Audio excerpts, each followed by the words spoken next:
Yesterday we got starting about the different tests that we can run for quality of different proteins that we add to the foods. The first test was the net protein utilization. This is where we take a protein and we compare it to another protein that we already know is very high quality. Most of the time we use an egg because we know that an egg is one of the almost perfect proteins. And so we're simply going to take our protein and we're going to compare it to this good protein and see how we hold up. The second is the amino acid score, and this is kind of derived from the first test. In this case, though, instead of comparing it to another protein, we're simply breaking apart the protein into the individual amino acids, hence the name, and we're seeing what kind of contribution does each amino acid give to the protein. The more diverse we have amino acids, the higher the quality of the protein. So this is just looking at what kind of contributions do I have from each amino acid. Then we had our efficiency ratio, and this is simply where we're looking at how efficiently does a body use this protein that I am looking at. I take a weanling rat, I take a baby chick, I weigh it, I feed it the protein, I weigh it again, and I see how much they've grown. The higher the quality of the protein, the more weight they're going to put on, the more muscle mass they're going to develop. And so that is kind of a little bit of a low techie-tech way for me to tell the quality of the protein. And again, it's right there in the title. How efficiently is my baby chick or my body utilizing this protein? And then finally, we had the biological value. This is showing just how much your body is using. You measure the amount that goes in. You measure the amount, oh, I've got a frog in my throat. You measure the amount that goes out. The difference is what your body used.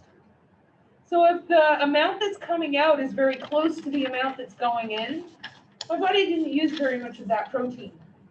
If the difference in the numbers is very great, then I know that my body utilized a lot of that protein. Now, what I'm actually measuring is not the actual protein, but rather the amount of nitrogen.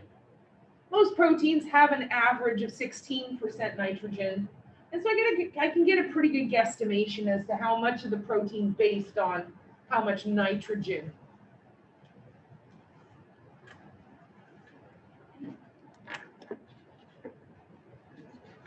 So we should be feeding a high quality protein all of the time. That would be optimal. But we definitely need high quality, high digestibility, easy to break down, high bioavailability, easy for the body to use. During times of like growth, well, that's kind of a no duh. If I'm growing and I'm developing skeletal muscle and organ tissue, I need to give my body the building supplies to go ahead. Golly, I have to go get a glass of water. I've just been talking so much today, holy smokes. I'm going to need to give the body the building supplies to accomplish this growth and development. So when we're looking at puppies and kittens, they're going to need a higher digestible and a higher bioavailable, high quality protein in their diets. Physical exertion. Well, when you are physically exerting yourself, don't do it. It's very dangerous. You're breaking down muscle. Well, what gets broken down must get built back up. Same premise. I've got to give the body the building supplies that I need to rebuild any damaged muscle that was damaged during our exercise. Of course, pregnancy and lactation, you're literally growing another being inside of you. So you got to give it the building supplies to do that. And then with lactation, you are the sole source of nutrition. And so it is going to be important that you are getting the nutrition so you can pass that on to the litter and facilitate their growth and development. And then finally, periods of damaged tissue. I might have to go get a quick drink of water. I'll finish this slide. Our damaged tissues, same thing. Anytime we need building supplies, we need to make sure that we're taking in the appropriate building supplies. I cannot build a house if I don't have all the stuff to build the house. That's exactly what's going on here. I'm just simply looking at what am I trying to build, what am I trying to accomplish, and what can I add nutritionally that's going to help provide those building supplies to sustain or to fulfill our goal. Here's our picture. This is little. Is that a little Chinese Shar-Pei? Oh, I told you about Toshi yesterday. God, I hated that dog. Ooh, I am recording. I've got to be careful what I. No, I don't. It's dead now. I don't have to worry. It's dead now. It was an adult when I came to work here like 14 years ago. So there's no way that it's still alive. I did not like that dog. Anyway, here we've got pregnant, lactating, exercise. Just for my visual learners, here's a picture to help you remember all of the times that we really our bodies are demanding a high quality protein. Now, our proteins are not stored the same way as carbs and fats. We can store them in a limited amount, but the majority of them are going to be used in the body. Remember that proteins are the nutrient that we find in the highest abundance. When we think of proteins, automatically we start thinking muscles. But everything right down to your core DNA is made of amino acids. We have your messenger RNA going into ribosomal RNA that's kind of doing the ticker tape through the ribosome, and then the ribosome is pulling out those free amino acids and reassembling them into new proteins. Everything about you are proteins. So although we don't really store them very well, we do use them very efficiently. The problem is that if I am deficient in these amino acid proteins, I don't really have anywhere to call upon to break down and get them.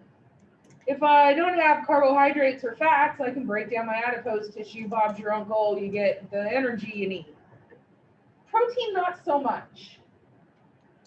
First thing the body's going to start doing, if we have to start disassembling structures to provide us with the DNA we need to create new proteins, we're going to start breaking down skeletal muscle. Because you can live without your arms and your legs. It would not be optimal, but you can.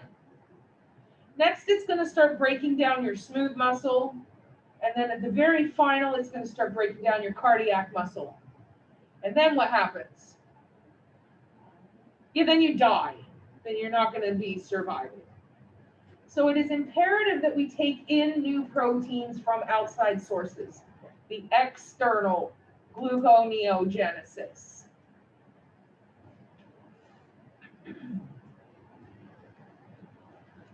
That's about it.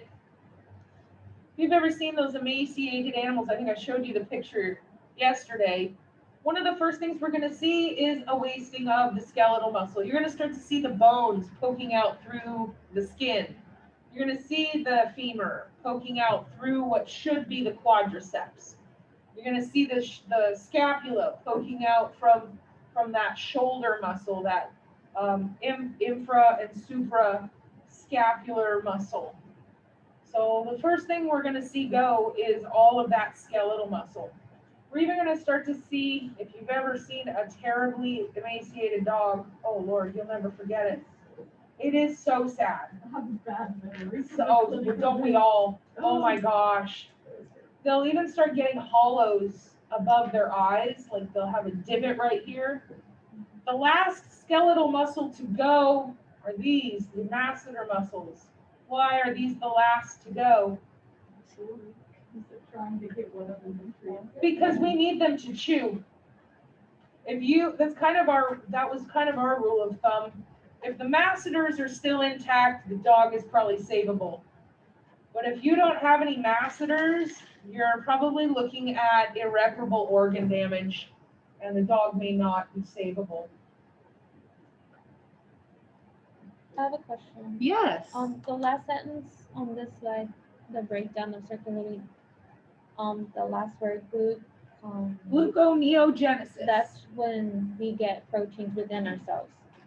Yeah. And then the So this external outside source. Breakdown of circulating, that's circulating from wherever you got them. Circulating proteins, you either got them in from your nutrition, and you're moving the protein amino acids around to the areas that need to create proteins, or we have them structural proteins, which would be the breakdown of your skeletal muscle. Okay. Either one is gluconeogenesis, meaning energy. Okay.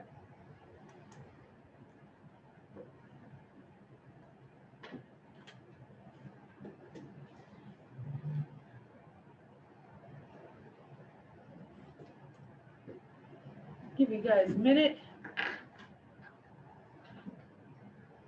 So what are you guys doing in intro right now? Grooming. You're doing grooming, like toenail trims and anal gland expressions and ear cleanings. I'm sorry, I was like confusing me with the wording. So when I mean they, what do you mean by they? The amino acids?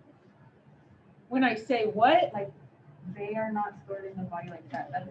The amino acids are not stored in the body like fats. And then, so if you don't take that in, the protein in your body starts to break down? Yeah. So amino acids are not stored in the body. They are not stored in your adipose like fats and carbohydrates. If you cut fat and carbohydrate out of your diet today, you'd probably do okay. You're going to break down your adipose tissue. We don't have amino acids stored in a capacity that we can easily break down. If I am deficient in amino acids, I still need them because I still need to construct proteins in my body. I need to start breaking down structural proteins, like my muscles. Circulating proteins would be something I was taking from the outside and they're now circulating around my body. So then that other sentence where it says this breakdown in protein provides amino acids for energy, like what is that? So amino acids are an energy producing nutrient. They don't just go and build other proteins. They are an active source of energy, similar to fats and carbohydrates. So our body is using them to provide us with energy, just in a different capacity than our fats and our carbohydrates. Does that make sense? Ish. We have 3 nutrients that actively produce energy in my body. Right now I am using energy. My heart is pumping, I am active, I am conscious, I am alive. I am using energy. Fats, carbohydrates, and proteins are the 3 things that work together to actively provide me with the energy I need to perform before you in different ways. Fats and carbohydrates are converted into glucose so that everybody's getting paid. Proteins are being disassembled and reassembled into other proteins. But what happens whenever you break a bond? You release energy. So the simple act of breaking apart amino acids and then reassembling amino acids itself is releasing energy. The fact that it's releasing energy makes it an energy producing nutrient. It's just producing energy a little bit differently than our carbs and our fats did. Thank you. Of course. Is everyone else okay with that?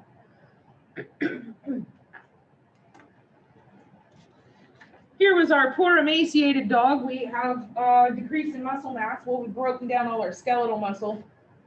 And with that, we got weight loss. That's kind of a no duh. Dull hair coat. Well, what's your hair made of? Protein. Is my body really going to start sacrificing needed protein to give me a lovely glossy hair coat? Of course not. Anorexia, I think we talked about this yesterday, about your hungry switch. Did we talk about this yesterday? We didn't get to this point yesterday? Oh, we got trapped on 2. We got trapped talking about the colon. That's right. So here I have an emaciated dog. I'm going to turn out one of these lights so you can really appreciate what's happening with this poor guy. We have here the spine of the scapula. You should not be able to see that. This is the femur. You should not be able to see that through that quadriceps. That quadriceps muscle is one of the largest muscles in your body. The wing of the ilium is clearly visible. Every single vertebra, every single rib. You can even start to see, I'll point it out here on the computer itself.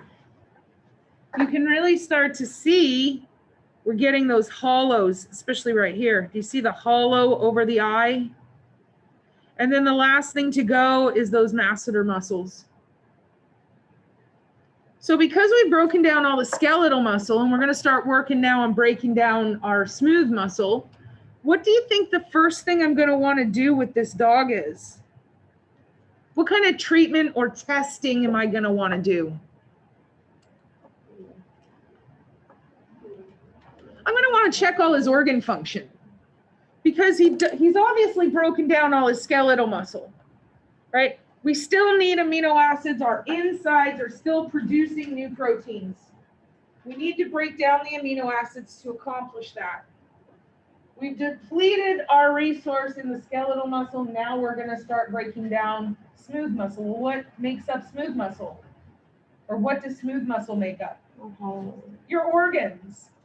So I want to see what kind of organ damage this guy is having. I may even go ahead and do a cardiac ultrasound to see if we have any cardiac damage from breaking down that heart muscle. Anorexia, let's talk about that. So we know the only thing that's going to save this dog is for him to eat something, for him to take in some nutrition so that we can start reversing the damage that's been done. So you would think if I put a bowl of food in front of this dog, he's going to scarf it down like there's no tomorrow. He will not. And in fact, we may need to force feed him or even place a feeding tube. The reason for that is every one of us has a hungry switch. It's a dimmer switch on the back of your head. When the hungry switch turns on and gets turned up, that would be when all you can think about is food. You know, in second period, you've got another 3 hours until lunch, and you're already just making plans. Am I going to have a Schlotsky sandwich? Maybe I want some popcorn chicken from KFC. Ooh, a Chipotle burrito sounds delicious right now. That's all you can think about. Well, if your body just continued to do that, it would drive you mad. It would drive you insane. And so what happens is your body starts talking to your brain saying, you know what, we're not getting anything. Stomach's all excited right now. Look at him. He's producing all this stomach acid that's going to waste. Look at small intestines. They cleared off their sorting station in preparation for food. Now look how disappointed they are. Even colon started compacting everything, getting ready to move all the old stuff out. Everyone is disappointed. So you know what? We need you to turn that switch down. And that's exactly what happens. And it may even happen for the rest of the day. Suddenly, instead of thinking about food all the time, now you're like, okay, well, oh gosh, I forgot I have to go do enrichment during my lunch. So you run down, do your enrichment, you go to class, you meet up with some friends, you do a study session. And it's not until you're driving home, you smell some fast food, or you get home and somebody's been cooking, and then suddenly your hungry switch goes and turns all the way up. You didn't even think about it for the whole day. This guy's hungry switch is not just turned down, it's turned off.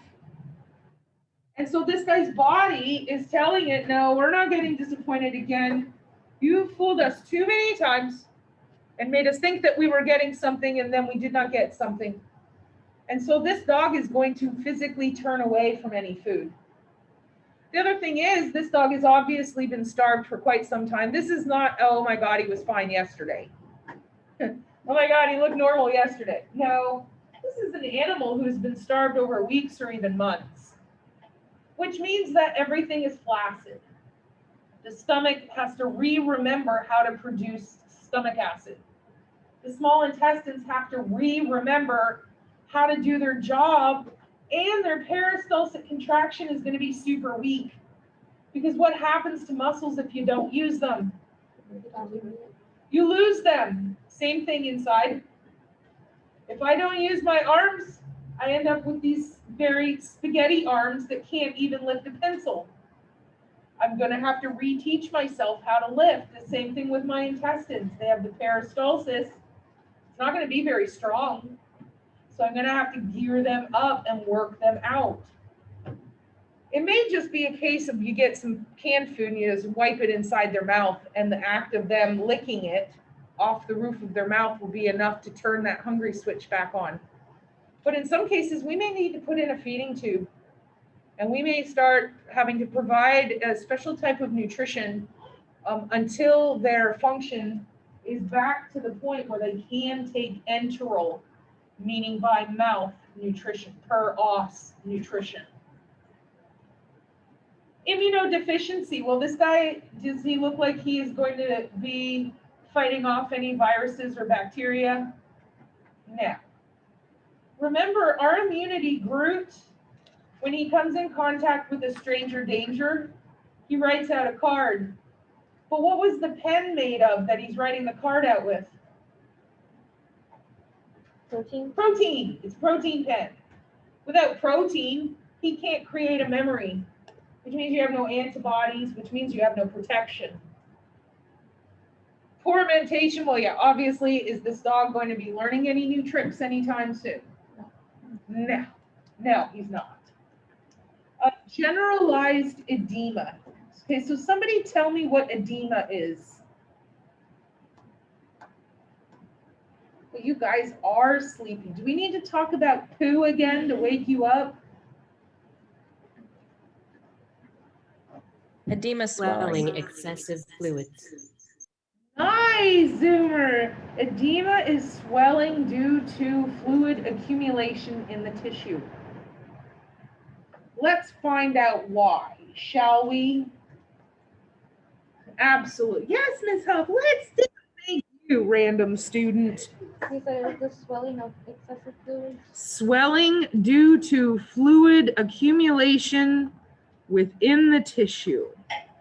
I will give you all an example of when you yourself have had edema.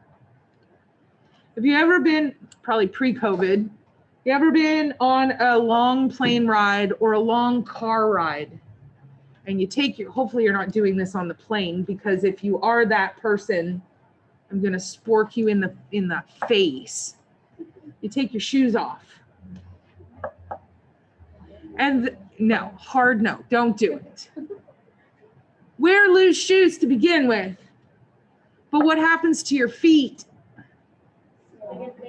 They swell up because of the reduced cardiac output and input. Your heart is not beating as efficiently. You're in a pressurized cabin. You're stationary. And you're fighting against gravity, because the blood in your legs has to go against gravity to get back up into your heart. So let's look at this poor guy and figure out what exactly is edema and why is it happening. Let's talk about the heart for a minute. You know I love talking about the heart.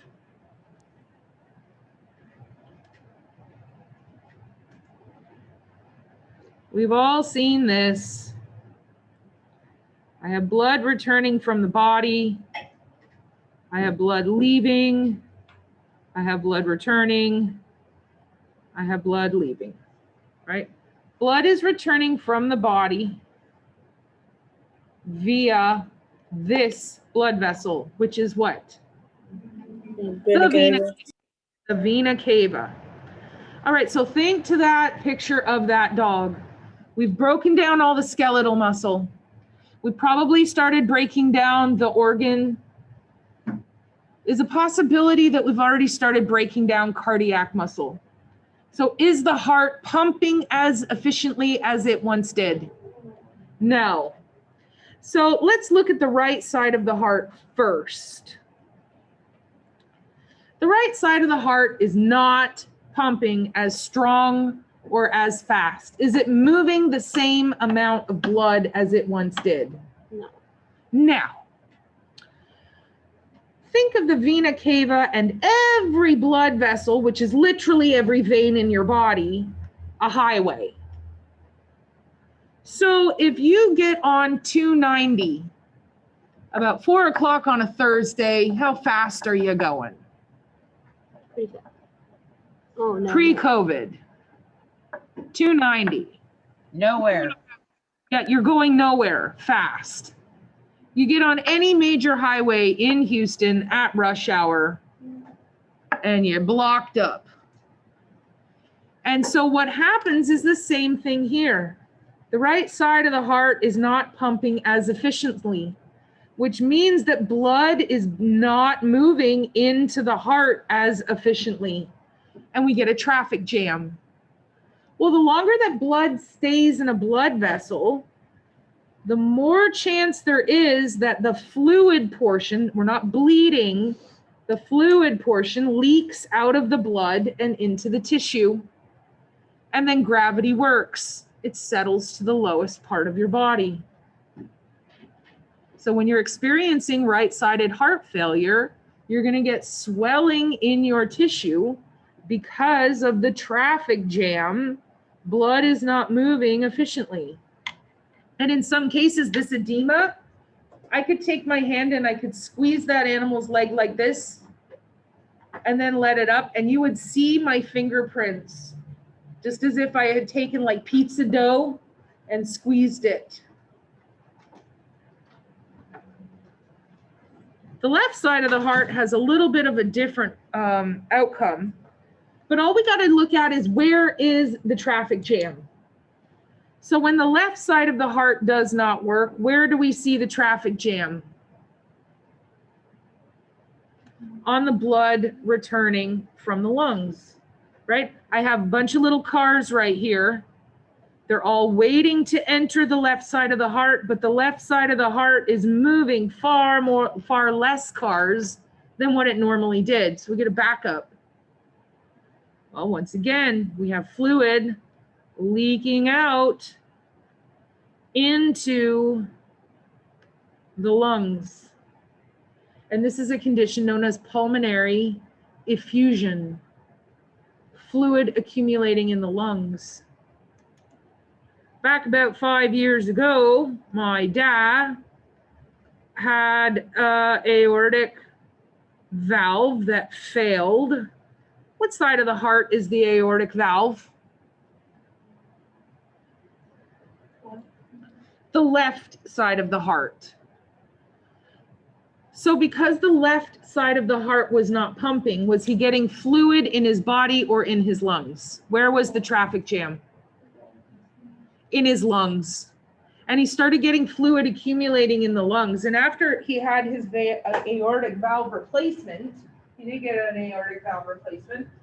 After the surgery, they had to take him in and they had to drain all that excess fluid out of his lungs. They drained 2.5 liters of fluid out of his lungs.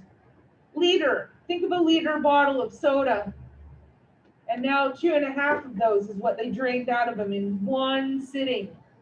They did a thoracocentesis and drew that fluid off because the left side wasn't working. In this case, the whole heart is not working. So we're going to have the edema. We could have the effusion. Does that make sense to everybody? How all of that kind of connects together? Would that be the same thing as like for people in dialysis? Or is that different? 'Cause That's a little bit different. In that case, we're dealing with kidney function, not heart function. But kidney function, when it fails, starts to impact every other organ. Mhm. So in that case, instead of having fluid leaking out of the blood because it's sitting there for so long, the kidneys are not filtering anything out, which means you are not getting rid of any of the waste. It's all going back into circulation. Well, what your body does is goes, oh, holy crap. Look at all of this stuff that's not supposed to be in here that is super duper toxic. We should probably dilute that. We should probably try and dilute it out so it'll make it less dangerous. And so you stop urinating. You stop losing fluid. And it just goes back into circulation and back into circulation. Well, that causes your blood pressure to go sky high. And you can get the same effect where you get fluid leaking out. It's just a different process behind it. Yeah, physiology is fascinating. You guys don't think so right now because all of you are half asleep or fully asleep with your eyes open. Fully asleep with your eyes open. I need to show you a funny video or something to wake you all up. I need to get you all running around the building for a minute. Oh, I bet you I could make you do it. If you give me a $100. I don't even think it would take that much, my dear. It is not that hot in here, trust me. This is paradise compared to my office. Paradise. Oh no, my office is, I go in and I immediately am sweating my parts off. My tuchus. Yeah, I nearly said the naughty part of that. I nearly said the naughty word for tuchus. I already accidentally dropped a bomb during my radiology class. Yikes is right. Well, my internet froze. Ours too. And I didn't realize that it had unfrozen when I was talking angrily at the internet. And I said a few choice words to the internet, not realizing that I was no longer frozen for them. And I looked down and they are all falling off of their chairs laughing. I think that sounds great. It sounds like a fun time. Yeah, so, yeah.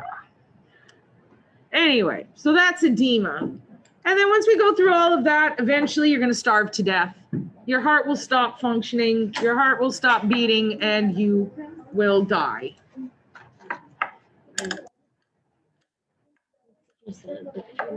It is such a sad picture. So the edema is mostly associated to heart function. In this case, yes. Can we have edema without heart failure? Of course we can. Every time I fly on an airplane, my feet swell up, so all I can wear are Crocs for like a day. If I try and wear lace-up shoes, not happening, because my feet get so swollen being on a plane. I used to take these super amazing road trips. Not so much anymore, but back in the day, back in my younger days, to drive to California. Just be like, hey, you wanna go to, hey, let's go to LA for a couple of days. Okay. Hop in the car. 48 hours later, we're on the beach in LA at Laguna. It was fabulous.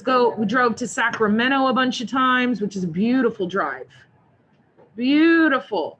Drove all through Grand Canyon, Lake Tahoe, drove all the way down the California coast to San Diego, crossed the border into Mexico, went to Tijuana for dinner one night. We went to a whole other country to have dinner. It was amazing. It was pretty cool. How far is Mexico From from Houston, the border? Houston? Yeah. 6.5, 7 hours. Yeah, well, it depends on which border you're looking at. Yeah, Laredo is probably the closest of the borders. If you're trying to go through like, what's the point? Is it not Amarillo? I've been to Amarillo. There's nothing in Amarillo. No, not at all. Up Not the panhandle, but the pointy part of Texas on the El Paso. Yes. Holy crap, does it take a long time to get to El Paso? It takes longer to drive from Houston to El Paso than it does to get from El Paso to Los Angeles. Texas is big. Serious. It's insanity. We drove a lot. It's not a fun drive. It's all desert, not fun. Lord, it's awful. You get hypnotized. You get road hypnotized. It's awful. But We yeah. drove all the way to San Diego in 2 days, and that was not fun. Yeah, I've done that. I've done the LA in 2 days. It took a week to get to Sacramento. We just took our time.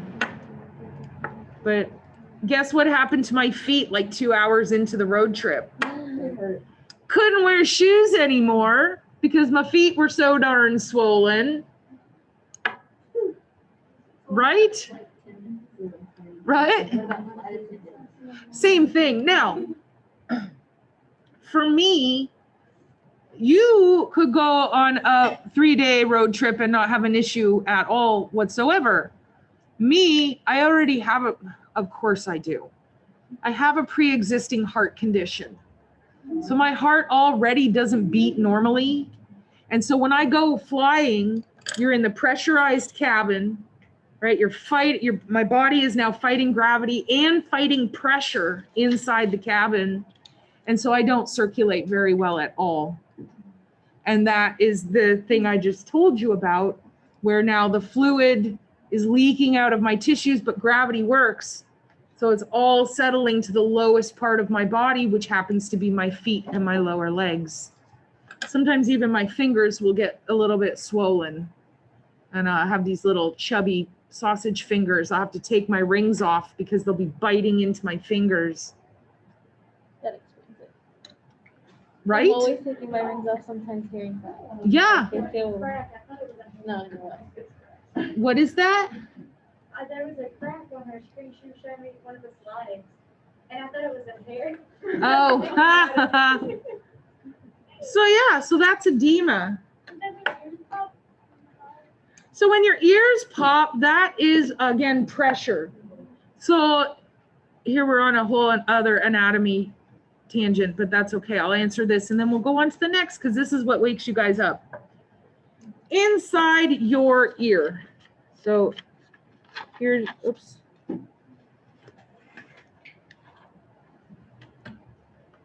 Inside your ear. So here's your ear.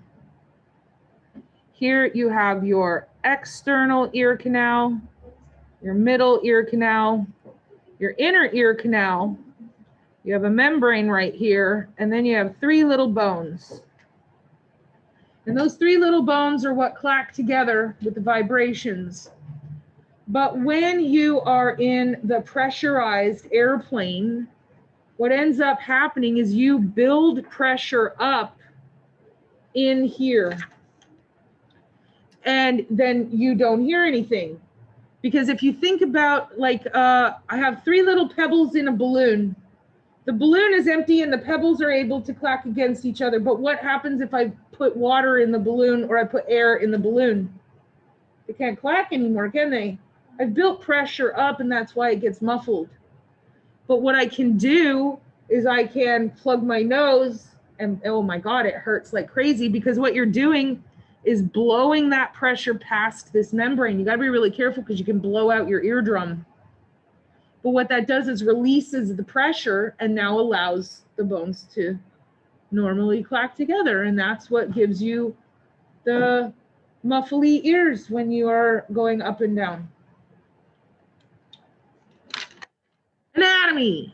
It's amazing. Do what? Me neither. I've done my last trip. The last trip I took was October, and I will not do that again for probably a while. I have to take one in April. No, thank you. It was scary enough doing it in October. Anyway, cool. Boy, I miss doing road trips. It's fun. They are super fun. I don't think I have the patience now to do them. I just fall asleep. I don't enjoy it. I just fall asleep. Yeah. Can't sit still long enough. All right, so let's talk about some specific amino acids. So these specific amino acids, just a taste, we're going to be going over all of the individual amino acids. If even one of the Legos is missing, the whole thing comes crashing down. Every amino acid has its own individual role in the body. And if we're missing that amino acid, it can't fulfill the role. So for example, we have this amino acid called arginine. Now what arginine does is it helps to detoxify your body. As you are filtering out toxins and your kidneys are working and your body is working, your body is actively producing something similar to ammonia, like the bleach that you use in your bathroom to clean your toilet, ammonia. If I had a syringe filled with ammonia and I injected it into you, what would happen? You would die. It would kill you. Let's think about Jeffrey Dahmer. Jeffrey Dahmer used to drill holes in his victim's head and then inject Windex and different cleaning supplies directly into their brain. Yes. I didn't hear. Wouldn't they be dead by that point though? No, shockingly no. Even if you drill a hole in the stomach? Yeah, you can drill a hole into your own skull. Why did he put penicillin? He wanted to, he was really quite tragic. He's one of the sadder of the serial killers. He wanted someone to love him. He did. That's all he wanted. He wanted someone to love him, and he did not want to be judged. And so he thought if he could create this like zombie-like person, that they would then just blindly follow him around. And so he was trying to manipulate their brain physically so that they would just stay with him forever. Unfortunately, they all ended up dying, and then he kept them forever in a different way, Their skull. by eating them. Wasn't he the one that tried to preserve the skulls? Other version of it. That's the my friend's older one. That one was boring. Yeah, so I am, I think you guys know, an aficionado of serial killers. I am a kind of not really a novice. I know a lot.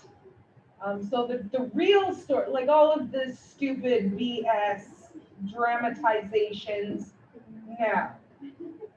no. I thought it was pretty good, but then I watched it like No. Not even a little bit correct. Not even, they dramatized it so much. I should say dramatized it so much.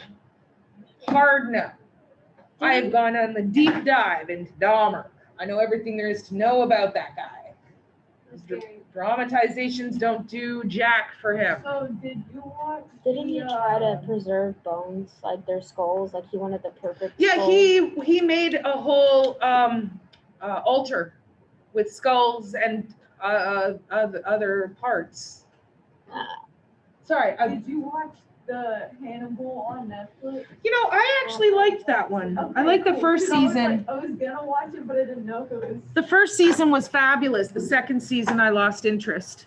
Oh. All right, so the whole reason why I got off topic that time was because of ammonia. Don't inject it into your brain. Don't inject it into your body, regardless of who says what. Don't inject yourself with bleach.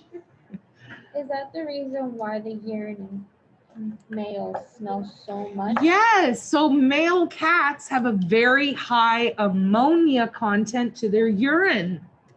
And it smells and will burn your eyes like bleach. Well, arginine, what its job is to transform that ammonia into something called urea, which by definition is what? Urine. Well, without arginine, guess what I cannot do? I cannot convert that ammonia into urea and evacuate it from my body. So guess what happens to the ammonia? It just keeps accumulating in my blood. Keeps accumulating until eventually it's going to cause me to have multi-system organ failure and kill me.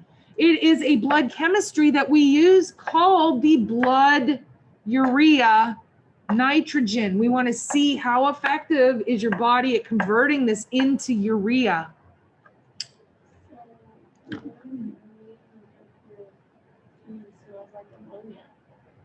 We have that amino acid deficiency. in So your system. you could have a deficiency in this, although it also depends on the time of day that you're urinating. Yeah. Everybody's pee stinks in the morning because how long has it been sitting in your bladder? 4, 5, 6, 8 hours. And the pee is just sitting in there and it's just concentrating and concentrating and concentrating until eventually you wake up and you void your bladder. It's also why you never do a urinalysis on an animal on the first urine of the day. Wait, you never, you said? You shouldn't, Oh, because you guys learned about your specific gravity, yeah. which is the concentration of the urine. First urine of the day is going to be artificially concentrated. So if I take the first urine, do I know if it's concentrated because of some physical ailment, or is it concentrated because it's just the first urine of the day? I don't know. I'm confused now because my doctor at my clinic always told me to tell clients to bring in morning urine only. So I'm confused. That whatever floats his boat. Okay. It's just a preference. Generally, you don't want to have the first urine because it's artificially concentrated. Now, it also depends, why are you running the urinalysis? Are we looking for crystals in CAS which can get diluted out during the day and you won't see them? Yes. Am I worried about a diabetic? Yep. Doesn't matter then. But if I'm just looking for a plain Jane cystitis, we don't want it first thing in the morning. That makes sense. So arginine, you get an accumulation of ammonia in your blood, and if you're a cat, it's going to kill you quickly, cause your kidneys to shut down. Methionine and cysteine are 2 amino acids that help you break down adipose tissue for energy. So when you need energy and your body gets called upon to break down adipose and to utilize the energy that you've taken in, without those, we can't do it. We're going to get weight loss. Finally, we've got taurine. Taurine is an essential amino acid in cats. And again, we are going to be going through each of these amino acids. This is just a couple of examples. Taurine in cats, if they're deficient, they'll go blind and go into heart failure and die. And I won't, thankfully, with commercial foods, we really don't see any of these nutritional deficiencies because they are complete and balanced for the species that they're labeled for. Where we do start to see deficiencies is in people that cook for their own pets. And they edit out some of these nutrients. I've only ever seen a taurine deficiency once, well, technically twice. It was 2 cats, same household. Very tragic. It was this little old lady who would go to the dollar store and buy tuna fish. And then that was what she ate. And that's what she was feeding her cats. And both the cats started to go blind and they were still fairly young. Turned out they were having a taurine deficiency. So we got her on some high quality food and we were able to resolve it. And that's only in cats, that amino acid. The taurine is only essential in cats. It is not essential in dogs, which is why you cannot feed cats like they are little dogs. Because if dogs don't need taurine, am I as a pet food company going to add taurine to the dog's diet? No, of course not. Why would I? If I'm feeding a cat dog food, what are they not getting? Taurine. Taurine.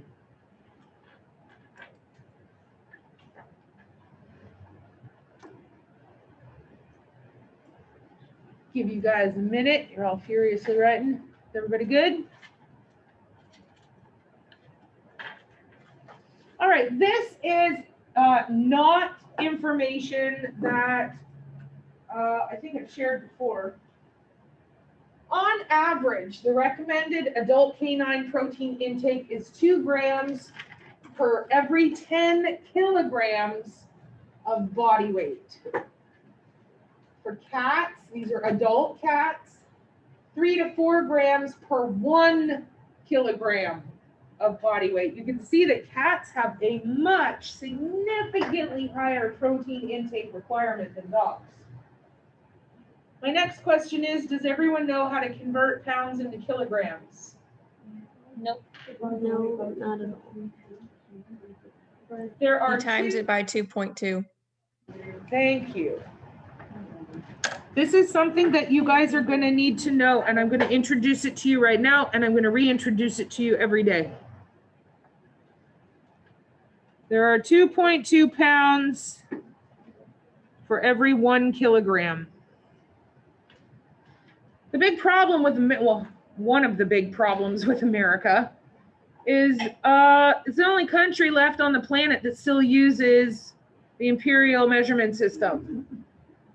Like literally the only country on the planet that does not use the metric system. So we weigh our pets in pounds. Every drug in your clinic is going to be dosed in milligrams per kilogram. We need to know how to convert.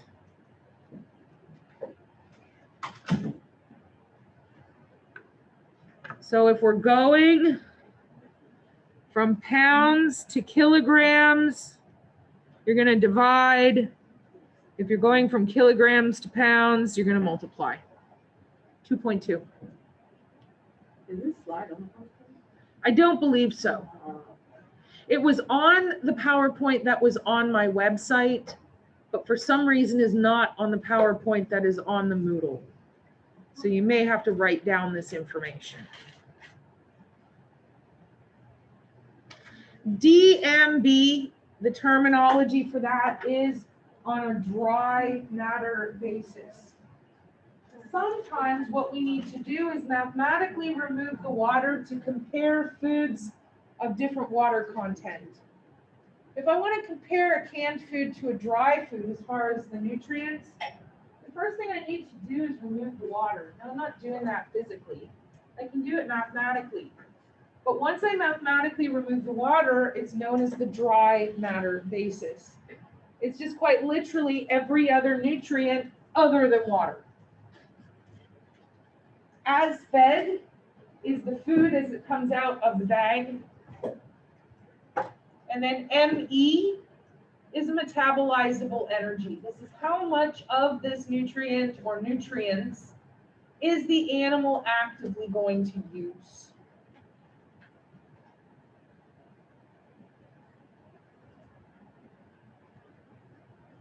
So we've got two formulas and a little bit of terminology on this slide. BW body weight. Do what? BW Body weight. You have to write that next to the kilograms. It gets together. Yeah, so because if it just said recommended protein 2 grams per kilogram, well, or per 10 kilograms of what? 2 grams of protein per 10 kilograms of food. So that's why we say, no, it's 10 kilograms of body weight. So if I have a 10-pound dog, Poppy and Measy are both about 10 pounds. That means that they both need about 2 grams of protein in their diet. If I had a 40-pound dog, I would need about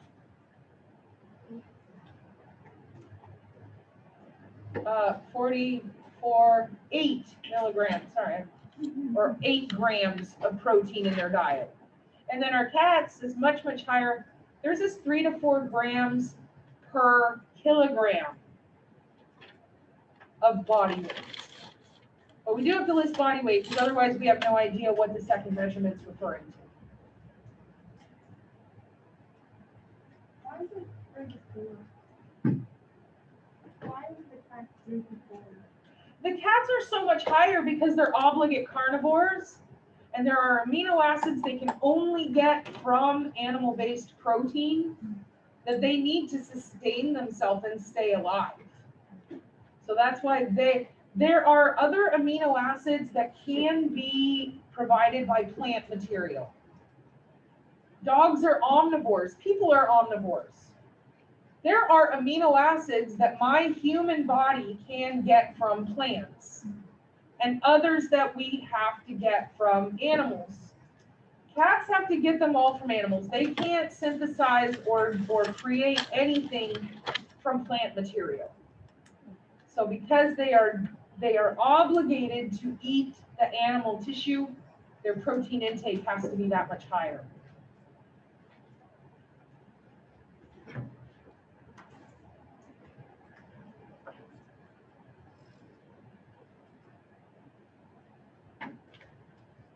Jeffrey Dahmer was a chocolate maker.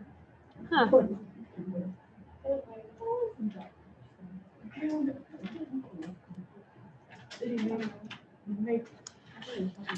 He did not make people chocolate. He was not like, what was his name? Robert Pickton. The ones that made sausages out of. Yeah, he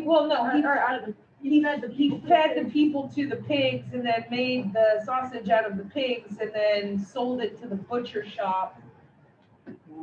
And nobody knew.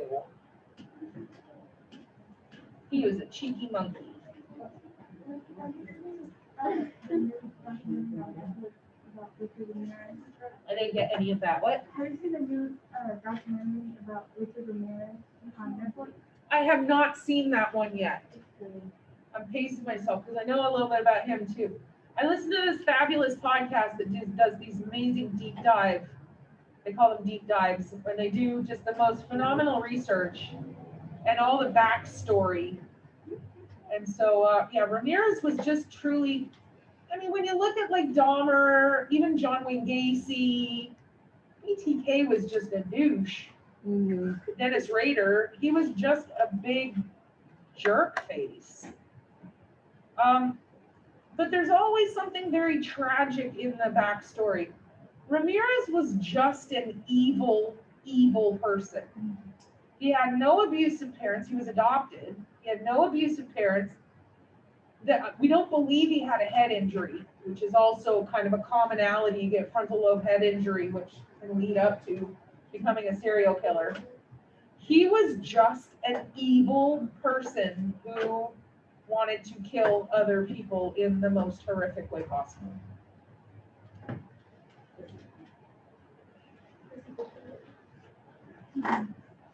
And he was the one that named himself the Night Stalker. Yeah. The press had named him, oh, what was it? The sliding door intruder. Yeah, his name was the sliding door intruder. And he was like, that sounds stupid. I want to be the Night Stalker. Didn't he have like a male role model on his life who used the old one for him? I didn't think it was okay. I'm pretty sure he did. I honestly, he had a pretty idyllic childhood compared to some of the other guys. No, when he got older. Oh, when he got older, yeah. All right. I know we got about 5 minutes. We're going to end it here, you guys. We're going to pick it up here on tomorrow.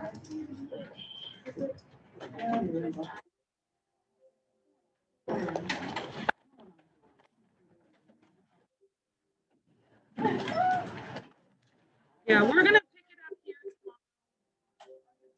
tomorrow. We're going to finish this up tomorrow, and then we'll start amino acids.